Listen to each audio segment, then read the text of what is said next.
Hi అండి, welcome back to our channel Sabiha cooking vlogs. అందరు ఎలా ఉన్నారండి? ఇదైతే జనవరి 26 రిపబ్లిక్ డే రోజు వ్లాగ్ అనమాట. కొంచెం లేట్ అయింది పెట్టడానికి. పిల్లలు 8:15 అంతా వెళ్ళాలనేసి తొందరగా అయితే పాపకైతే జడలు వేసేస్తున్నాను.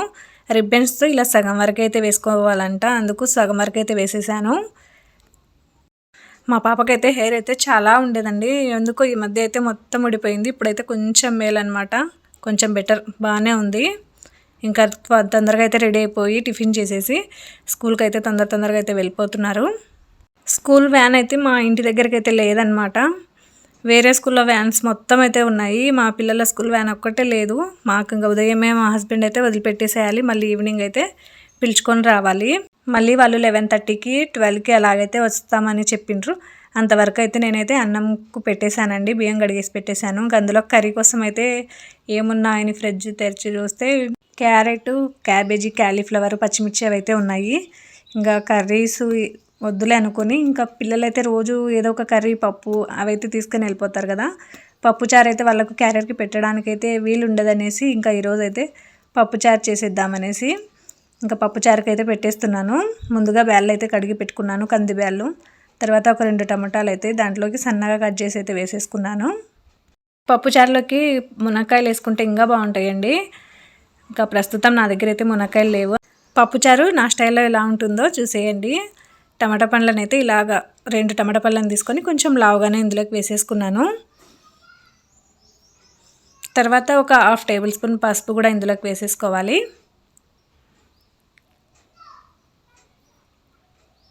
తర్వాత కారం కూడా ఒక 2 టేబుల్ స్పూన్లు అయితే నేను వేసుకుంటున్నాను.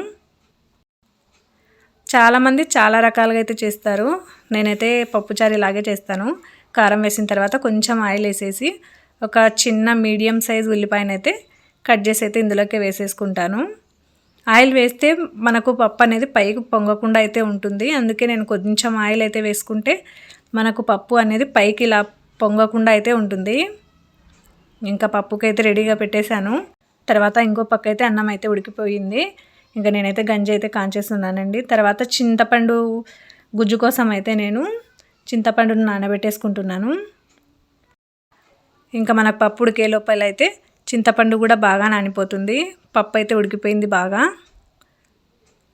మనం విజిల్ పోయేంత వరకు అయితే మూత తీయకుండా అలాగే పెట్టేస్తే పప్పు అనేది మనకు ఇంకా బాగా టేస్ట్ అనేది వస్తుంది. నేను పప్పులోకి అయితే రాళ్ళుప్పు వేసేసి బాగా మెత్తగా అయ్యేంతవరకు అయితే మెదుపుకోవాలి.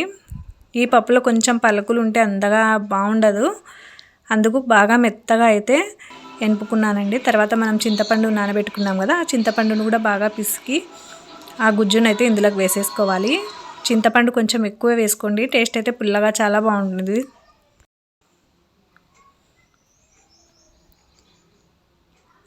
నేనైతే ఒక 2-3 సార్లు చింతపండునైతే ఇలా బాగా గుజ్జును తీసేసుకొని వేసుకున్నాను. తర్వాత ఒక 2 గ్లాసుల మైన అయితే వాటర్ కూడా వేసేసుకోవాలి.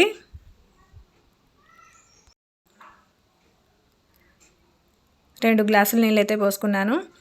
మొత్తం మళ్ళీ ఒకసారి అయితే బాగా కలిపేసి దీన్ని అయితే ఉడకబెట్టేద్దాము. ముందుగా స్టవ్ వెలిగించుకొని ఈ పప్పులోకి అయితే ఇలా కరివేపాకు అయితే కొంచెం వేసుకోవాలి. కాడలతో వేసుకుంటే ఇంకా ఫ్లేవర్ అనేది పప్పుచారులో ఇంకా చాలా బాగుంటుంది. పైనుంచి కొంచెం కొత్తిమీర వేసేసుకోవాలి. మూత పెట్టేసి ఒక 10-15 నిమిషాల పాటు అయితే బాగా ఉడకనివ్వాలండి పప్పుచారు. ఇలా బాగా ఉడికేటప్పుడు అయితే మనము ఈ పప్పుచారుని తర్వాత అయితే వేసేసుకోవాలి. ఇలా బాగా ఉడికిన తర్వాత పోపు అయితే వేసేసుకుందాము. 1.5 టేబుల్ స్పూన్ అయితే ఆయిల్ వేసేసుకోవాలి. ఆయిల్ కొంచెమే వేసుకోవాలండి, లేకపోతే ఆయిల్ పైన పప్పుచారు పైన అయితే ఇట్లా తేలినట్టు ఉంటుంది. అందుకే ఆయిల్ కొంచెం వేసుకొని తర్వాత పోపు దినుసులు అయితే వేసేసుకోవాలి. ఒక చిన్న ఉల్లిపాయనైతే సన్నగా కట్ చేసి అయితే వేసేసుకున్నాను. తర్వాత కొన్ని ఎండుమిరపకాయలు, కరివేపాకు వేసేసుకోవాలి. అవి కొంచెం వేగిన తర్వాత అయితే ఒకసారి బాగా మిక్స్ చేసేసుకోవాలి. కొంచెం వేగిన తర్వాత మనం ముందుగా ఉడకబెట్టి పెట్టుకున్న పప్పుచారు అయితే ఇందులోకి వేసేసుకోవాలి. టేస్ట్ అయితే చాలా బాగుంటుంది పప్పుచారు. రాయలసీమలో అయితే ఇలాగే చేసుకుంటాము, మీరు ఎలా చేస్తారో తప్పకుండా కామెంట్ అయితే చేయండి. మొత్తం ఒకసారి మిక్స్ చేసేసి పక్కకైతే తీసేసుకుందాము. ఇంకా ఈ పప్పు అయ్యేసరికి అయితే ఇంకా పిల్లలు కూడా వచ్చేసిండ్రు స్కూల్ నుంచి. అన్నం పప్పుచారు అయితే చేసేసాను. ఇంకా ఓన్లీ అన్నం పప్పు చారు అయితేనే ఏం బాగుంటుంది అనేసి బెండకాయ వెల్లుల్లి కారం అయితే చేసేద్దామనేసి ఇంకా బెండకాయలను అయితే సన్నగా కట్ చేసి పెట్టుకున్నాను ముందే. తర్వాత ఒక కడాయి పెట్టేసుకొని ఒక 2 టేబుల్ స్పూన్ల ఆయిల్ అయితే వేసుకున్నాను. కొన్ని పోపు దినుసులు వేసుకోవాలి. 1 ఉల్లిపాయ సన్నగా కట్ చేసి కూడా వేసేసుకోవాలి. ఉల్లిపాయలు కొంచెం వేగనివ్వాలి. పప్పు చారులోకి ఎండు చేపలు అయితే ఇంకా బాగుంటాయండి టేస్ట్. ఇంకా పిల్లలైతే ఎండు చేపలు అస్సలే తినరు, ఇంకా తింటే మేమే తినాల్సింది. తర్వాత ఉల్లిపాయలు కొంచెం వేగిన తర్వాత కరివేపాకు ఎండుమిరపకాయలు వేసేసుకోవాలి. ఒకసారి మొత్తం బాగా కలిపేసి మూత పెట్టేసి ఒక 2 నిమిషాల పాటు అయితే ఉల్లిపాయలు కొంచెం మగ్గేంత వరకు అయితే మూత పెట్టేసి ఉడికించేద్దాము. 2 నిమిషాల తర్వాత అయితే ఉల్లిపాయలు అయితే కొంచెం మగ్గాయి కదా, మరీ ఎర్రగా అయినా కూడా బాగోదు. ఇలా కొంచెం పచ్చిగా ఉన్నప్పుడే మనం కట్ చేసి పెట్టుకున్న బెండకాయలను అయితే ఇందులోకి వేసేసుకోవాలి. బెండకాయలు వేసుకున్న తర్వాత ఇందులోనే కొంచెం పైనుంచి 1/2 టేబుల్ స్పూన్ పసుపు, కొంచెం సాల్ట్ వేసి మొత్తం బాగా మిక్స్ అయ్యేలాగైతే కలుపుకోవాలి. బెండకాయ వెల్లుల్లి కారం కూడా చాలా బాగుంటుంది టేస్ట్ అయితే. బెండకాయ వేపుడైతే జొన్న రొట్టెలకు చపాతీలకు కూడా చాలా బాగుంటుంది. మామూలుగా వేడి వేడి అన్నంలో కూడా చాలా బాగుంటుంది. ఉప్పు పసుపు వేసిన తర్వాత మొత్తం బాగా మిక్స్ అయ్యేలాగైతే కలుపుకోవాలి. కలుపుకొని మీడియం ఫ్లేమ్లో అయితే మూత పెట్టకుండా బాగా ఫ్రై చేసుకోవాలి. ఈ బెండకాయల టేస్ట్ అయితే చాలా బాగుంటుంది. పప్పుచారులోకి అయితే ఇంకా చాలా చాలా టేస్ట్ ఉంటుంది. బెండకాయలు మొత్తం బాగా ఫ్రై అయిన తర్వాత అయితే నేనైతే ముందుగానే దంచి పెట్టుకున్న వెల్లుల్లి కారం అయితే ఇందులోకి వేసుకుంటున్నానండి. వెల్లుల్లి కారం అంటే ఏం లేదండి, ఉప్పు పసుపు వెల్లిపాయలు వేసేసి మెత్తగా బాగా మిక్స్ అయితే పెట్టేసుకున్నాను. తర్వాత కొంచెం ఆయిల్ వేసేసి ఆయిల్ అయితే వెల్లుల్లి కారం వేయించుకున్నాను. ఇది స్టోర్ చేసి పెట్టుకుంటే మనకి ఎన్ని రోజులైనా కూడా నిల్వ ఉంటుంది. వెల్లుల్లి కారం ఎందులోకైనా యూజ్ చేసేసుకోవచ్చు. వేడి వేడి అన్నంలో కూడా తినొచ్చు, బాగుంటుంది. ఒక వెల్లుల్లి కారం వేసిన తర్వాత మూత పెట్టేసి ఒక 2 నిమిషాలు పచ్చివాసన పోయేంత వరకు అయితే బెండకాయ ఫ్రై వేయించేసుకోవాలి. అంతే, టేస్ట్ అయితే చాలా బాగుంటుంది. పిల్లలు ఫ్రెష్ అయ్యి వచ్చేలోపు అయితే నేను బెండకాయ తాలింపు కూడా చేసేసాను. ఇంకా ఫ్రెష్ అయిన తర్వాత అయితే మధ్యాహ్నం భోజనం అయితే తింటున్నాము. ఇంకా పప్పుచారులోకి కొన్ని అప్పడాలు వడియాలు కూడా వేయించేసాను. ఇంకా వాళ్ళతో పాటు నేను కూడా తింటున్నాను. పాప అయితే నిద్రపోతూ ఉందండి. స్కూల్ నుంచి వచ్చేసి ఇంకా ఏమో వెంటనే నిద్రపోతూ ఉంది. ఇంకా వాళ్ళతో పాటు నేను కూడా తినేసాను. పప్పుచారు బెండకాయ ఫ్రై అయితే టేస్ట్ అయితే చాలా బాగున్నాయి. పప్పుచారు బెండకాయ అన్నము ఎలా చేశానో కామెంట్ అయితే చేసేయండి.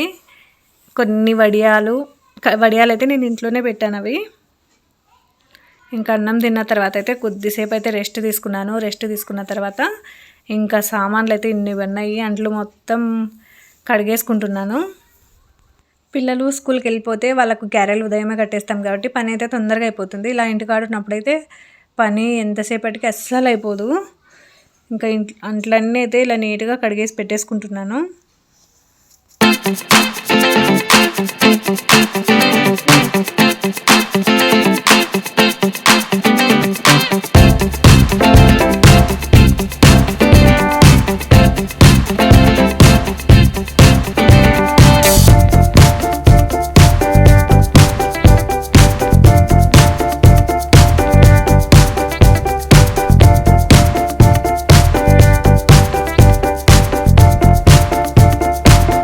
అంట్లన్నీ కడిగేసుకున్నాను. నీళ్ళు పోయేంత వరకు అయితే పక్కన పెట్టేశాను. తర్వాత స్టవ్ కూడా క్లీన్ చేసేసుకుంటున్నాను.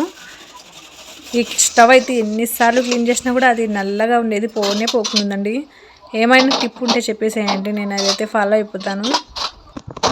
స్టవ్ కడిగేసి ఇంకా కిచెన్ మొత్తం అయితే క్లీన్గా చేసి పెట్టేసుకున్నాను. సామాన్లు కడిగేసి స్టవ్ సింక్ మొత్తం అయితే కడిగేస్తాను. ఇంకా కిచెన్ అయితే నీట్గా చాలా బాగుంది. వీడియో నచ్చితే లైక్ చేయండి, షేర్ చేయండి, కామెంట్ చేయండి.